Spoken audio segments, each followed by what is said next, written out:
오늘도 우리 성도님들 힘내시기를 축복합니다. 오늘 본문의 시인은 굉장히 무거운 고통을 당하고 있습니다. 1절에 보시면 물들이 내 영혼에까지 들어왔다고 그렇게 고백합니다. 영혼은 우리의 생명을 뜻합니다. 큰 물이 넘치는 것 같은 두려움이 압도하는 상황입니다. 발버둥을 치고 있지만 설 곳이 없는, 안전지대가 없는 깊은 수렁에 빠진 상황입니다. 이런 상황에서 시인은 하나님께 기도합니다. 3절에 보시면 목이 말랐다는 표현이 나오는데요. 이것은 오랜 시간 부르짖어 기도하면서 목이 쉰 상태를 말합니다. 그래서 목이 마치 이렇게 갈라진 것 같은, 그렇게 해서 목이 아픈 상태를 말합니다. 갈라진 목소리와 쇠한 눈은 몸과 마음이 완전히 지쳐서 탈진해 있는 시인의 상황을 보여주고 있습니다. 자, 그렇다면 시인이 이렇게 고난을 당하는 이유가 무엇입니까? 4절에 보시면 까닭 없이 또 부당하게 이제 이런 단어가 나오는데, 시인을 대적하는 그런 분명한 이유가 없이 누군가가 시인을 공격해 들어오는 그런 상황이라는 것을 보게 됩니다. 자, 7절에 보시면요, 이 시인의 고난이 주님을 위한 것이었음을 우리가 보게 됩니다. 주를 위하여 내가 비방을 당했습니다, 이렇게 고백하죠. 아마도 이 시인은 하나님의 말씀을 받아서 죄를 짓고 있는 공동체를 향해 그들이 듣고 싶어하지 않는 하나님의 심판의 메시지를 전해야 했던 것으로 보여집니다. 그 결과 말씀을 듣는 이들로부터 부당하게 공격을 당하기도 하지만 가족도 외면을 하는 상황이 되었습니다. 7절 중간쯤에 보면요, 수치가 얼굴을 덮은 상황입니다. 또 나의 형제에게는 객이 되고 나의 어머니의 자녀에게는 낯선 사람이 되었습니다. 자, 이렇게 이야기하고 있고요. 그 다음에 9절에 보시면 주의 집을 위하는 열성이 나를 삼켰다고 합니다. 주의 집은 성전을 말하는 것이죠. 성전을 위하는 열심이 나를 삼켰습니다. 자, 근데 이 말씀은 예수님께서 복음서에 보면 성전을 개혁하기 위하여 장사하는 사람들을 내어 쫓으실 때 노끈으로 채찍을 만드셔서 예수님이 굉장히 분노하시면서 장사하는 사람들을 내쫓으실 때 그때 제자들이 기억해낸 말씀입니다. 주님의 집을 위하는 열성이 나를 삼키셨습니다. 지금 이 고통을 당하는 시인도 아마 성전의 부당한 권력에 맞서서 개혁을 했던 것으로 보여집니다. 시인은 말씀 때문에 또 개혁하고자 하는 그런 열심 때문에 오히려 비방과 조롱을 당하고 있는 그러한 상황입니다.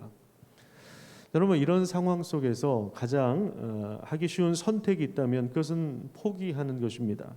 내가 이렇게까지 주의 일에 열심을 내었고 내가 주의 일에 최선을 다해서 감당하고 있는데 좋은 결과와 열매는커녕 오히려 조롱과 또 비난과 소외를 당하며 두려움에 압도당할 수밖에 없는 이런 상황 속에서 하나님을 원망하거나 포기하는 것이 어쩌면 가장 쉬운 방법일 수도 있습니다.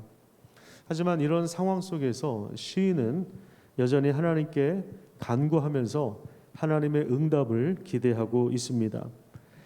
큰 물결이 덮치지 못하도록 또 그 수렁에서 끌어올려 주시기를 기도하고 있는 것입니다. 이런 시간들을 통해서 시인은 오히려 자신을 돌아봅니다. 우리가 이것을 성찰이라고 하죠. 이 코로나 시대에 사실 교회도 그 자신을 돌아봐야 됩니다. 성찰해야 합니다.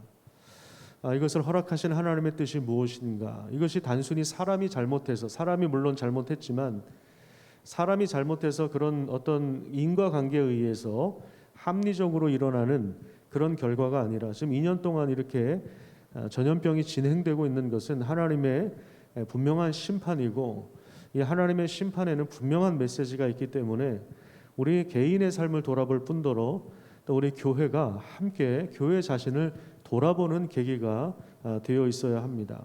정부를 통해서 지금 대면 예배를 2년 동안이나 막는 이런 상황, 한 번도 우리 기독교 역사에 있어서 겪어보지 못한 이런 상황, 우리 한국 기독교 역사에서 겪어보지 못했던 이 상황, 2년 동안 지속되고 있다는 것은 뭔가 하나님께서 지금 교회에게 말씀을 주시고 있다는 사실들을 우리가 기억해야 합니다. 그래서 우리를 좀 돌아보는 시간이 되어야 합니다.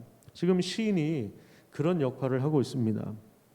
지금 물들이 내 영혼까지 흘러들어왔고 내가 발 디딜 틈이 없는, 그래서 점점 깊은 수렁에 빠져가는 것 같은, 여러분 바다나 계곡 이런 데서 그런 위험에 처해 본 적이 있으십니까?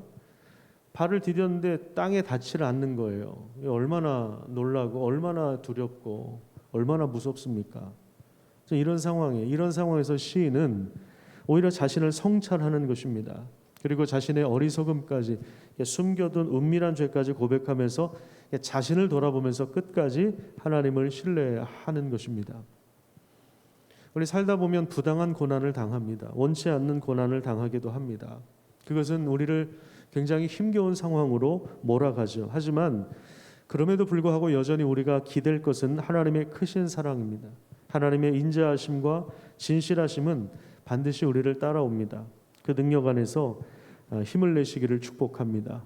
시인도 16절에 보면 주의 인자하심이 선하시오니 내게 응답하시며 주의 많은 긍휼에 따라 내게로 돌이켜 주십시오. 주의 얼굴을 종에게서 숨기지 마시고 환난 중에서 내게 응답해 주십시오 하면서 하나님의 구원을 간절히 바라고 있는 것입니다. 우리가 이 코로나 상황에서 온라인을 통해서 하나님 앞에 나아가지만 이런 상황을 통해서 우리 자신들을 깊이 돌아보고 하나님의 뜻이 무엇인지를 분별해낼 수 있는, 그리고 하나님의 구원을 간절히 바랄 수 있는 그런 귀한 은혜가 있기를 간절히 축복합니다.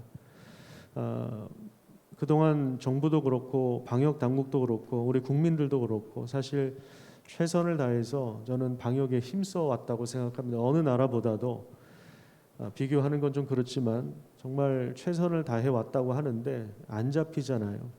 그래서 오히려 더 상황이 심각해지고 있는 이런 상황 속에서 이제는 우리가 더욱더 하나님의 도우심을 구하고 하나님께서 이제는 우리를 긍휼히 여겨주시고 구원해 주십시오라고 하는 기도를 더 절실하게 해야 될 때가 지금이라고 생각을 합니다. 오늘도 기도하는 가운데 하나님의 크신 능력 안에서 힘을 내시기를 축복합니다. 기도하겠습니다.